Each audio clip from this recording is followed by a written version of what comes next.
per 100,000, well exceeding the measurement for Fairfax County Public Schools to return to virtual instruction.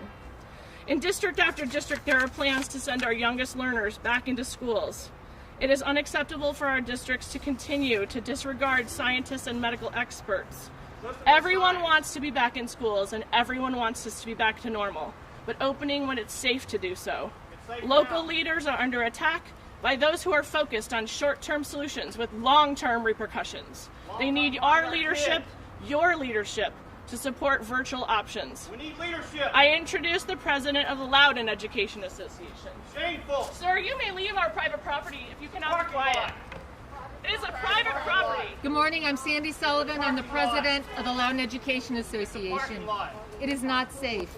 Our educators want to be back in their sites. Our educators are working harder than ever before, whether they are teaching in person or finding pathways to success through distance learning. As much of our educators want to be back in person, it is critically important that this is done in a safe manner. Safety for all, our students, all of our educators, and all of our families, our community.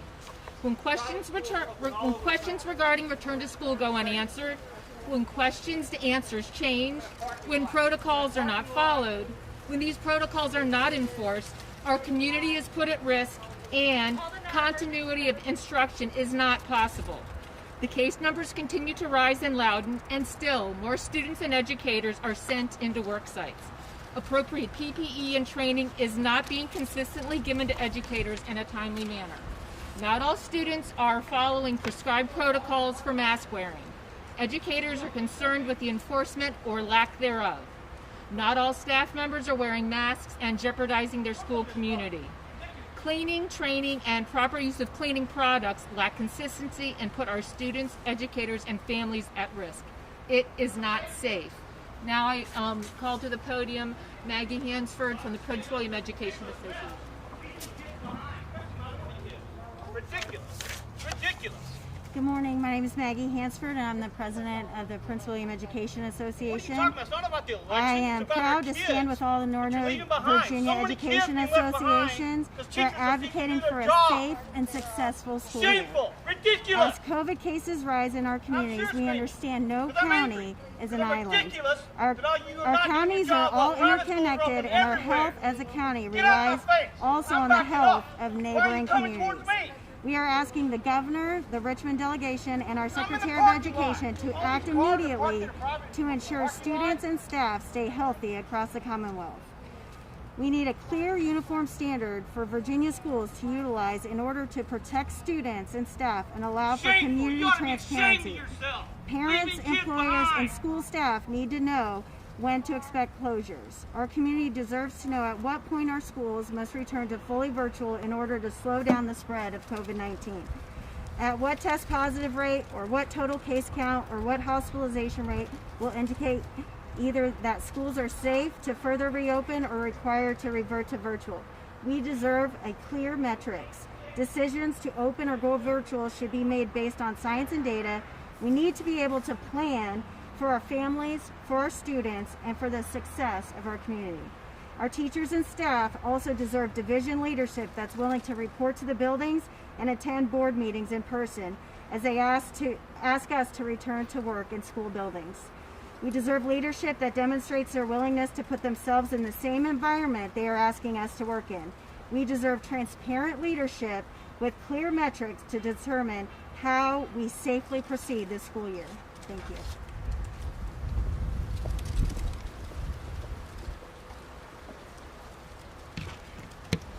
Good morning. My name is Ingrid Gann. I'm the current president of the Arlington Education Association. To much is given, much is required. And I'm here today standing with our local presidents on behalf of Arlington and Alexandria. Some superintendents have gotten it right. Some superintendents had looked at the fact that our educators matter and what we do for educators. Ultimately, we're doing the best for our students.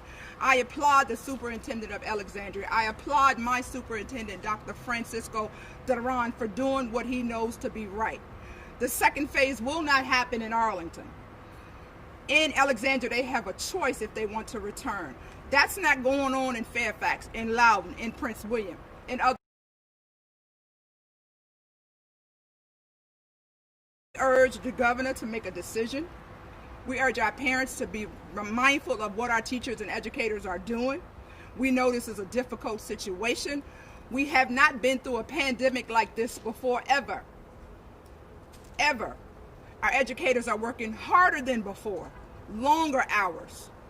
Our options would be to be in the building. We're not there. We're not ready. PPE equipment is not where it should be. Transparency is not where it should be. And so I thank you for the opportunity to come and meet with us today. But we need to make sure that the governor is doing his part. We need to make sure our leaders, our constituents are doing their part. We've elected them to do it, and we're asking them to do it. Again, my name is Ingrid Gann. I'm the current president of the Arlington Education Association, and I stand in solidarity with every president here. I'll now turn it back over to Kim Adams, and we will have Q&A. Thank you for coming.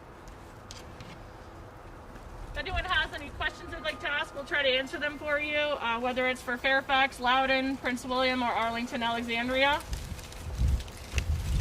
I guess, sorry, I didn't hear all of this. Have you heard anything back from the governor's office?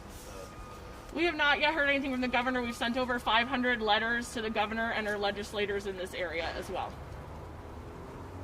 What would you say to folks, there are obviously some parents who are fired up about this, and there are some teachers who want to return, and the school district wants to return, and they say, look, if you wear a mask, if you socially distance, if you do all the right things, it's not going to be a problem. Why don't you trust that people are going to do the right thing? We do know that mitigation strategies are trying to be put in place. It is significantly difficult for many of our populations of students to wear a mask for the number of hours they're being asked. To get on a bus and be in close quarters with only a temperature check dividing them from each other. All of the pieces and strategies in place, and as we see cases that have continued to rise, that's our most important concern at this point, is that the spread of this virus is not under control currently. And so, we know that our colleagues want to be back in school. We absolutely want to be back in school. Everybody wants us to be back to normal.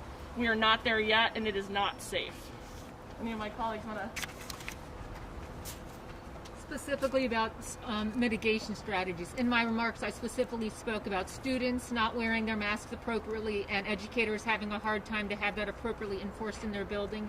And sadly enough, there are cases where educators aren't appropriately wearing their masks and making other people unsafe and uncomfortable. We have another question? Aside from having enough PPE and all that stuff, do you have a percent positivity rate that you would feel comfortable returning to the classroom, or is it only after there's a vaccine that's widely distributed? What would be your metrics for returning to the classroom? The Loudoun Education Association hasn't determined a metric at this point, but that is what we would like to see, is our school board set a metric that is reasonable and safe for all. We do not have the stance that we need to have a vaccine to return.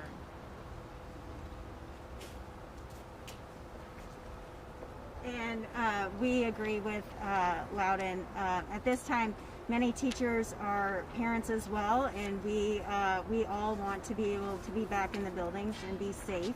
Right now, we want tools for put in place so that there's successful learning in the classroom. Right now, teachers are cleaning bathrooms, teaching virtually and teaching in person, and we know that they're working all throughout the night, every single day throughout the weekend to ensure that there's successful school year, but we do know that we want to make sure that everyone is safe when we are returning to the classroom.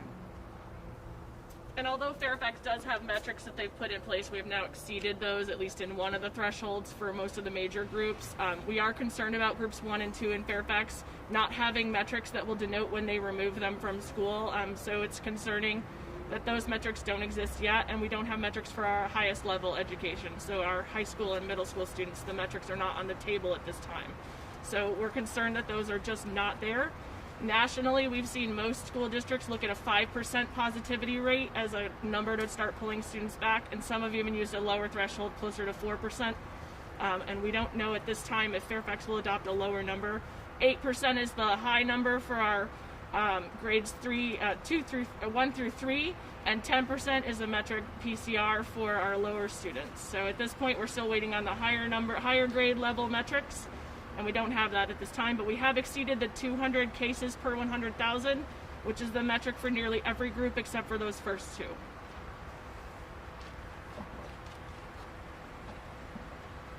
How can school systems or the government provide for parents who are full-time workers or emergency workers who might not be able to take care of their kids while they're in hybrid learning if that were to take place? Or if full distance learning, I'm sorry. So in Arlington, we do have childcare available, but we have our extended day staff who we repurpose to do some of that work. So if there's a need for employees to have that, there's a way for them to have childcare at that time. And we believe Fairfax County will continue to run their SRS, or Safe Return to Schools program. We don't have the data metrics on when they would close that program down either, and that does significantly support some of our families who are first responders. Well, it sounds like you all are lacking guidance as to what to do if this happens or that. Can you speak to that a little bit?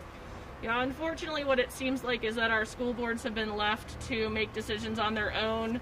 CDC guidelines are the only ones that they've been given. We don't have state guidance or metrics, which some other states have adopted, so we would encourage the governor and the Virginia Department of Health to look to develop those metrics beyond the CDC guidelines.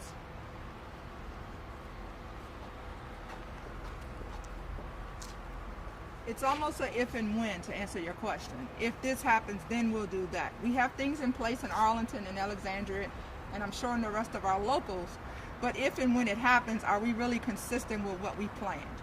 And I can say that's not consistent in Arlington for sure. We have a plan, but if and when it happens, it's not always consistent. Can I ask you, do you think that, as far as metrics and guidance and those thresholds, do you think that they should be left up to the individual school systems, or should there be a flat statewide approach that for all school districts in Virginia, here's what we're working with, or should it be left up to the locality? That's why we're here today, because it's already left up to the locals. And as you can see, we have inconsistencies. We need that state to go in and push some of that. So we have the statewide that we're all working toward. We have that now. Your question, we have it now.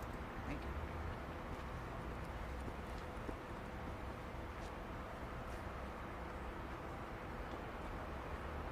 Thank you all for coming. We appreciate the time and protecting our communities and our students. We will continue to push forward to ensure that our communities remain in fight of this COVID-19 crisis, and that we keep our students and our staff in our schools safe at all costs. Thank you very much for coming. Thank you. Thank you. You guys be well.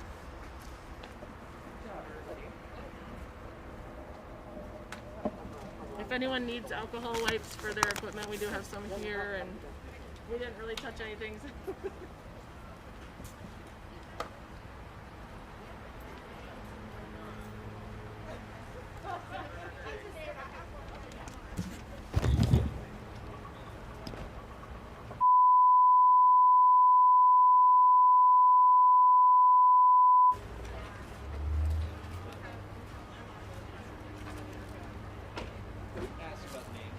Sure. We're grabbing their cards right now, so anyone who needs a card from the other association leaders, they'll get one for you.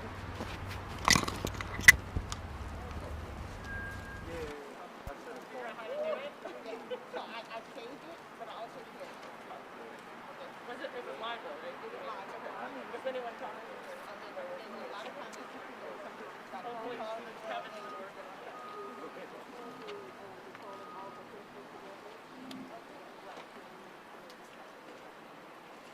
Where are you from, man? Channel 9. Okay. Where are you from? Block 5? Thank you to Channel 9 for blinding it.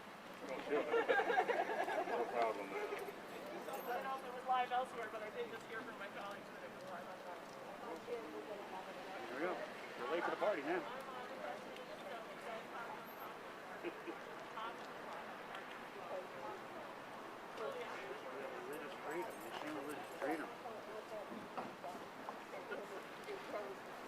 Is this how it's going to be every day now?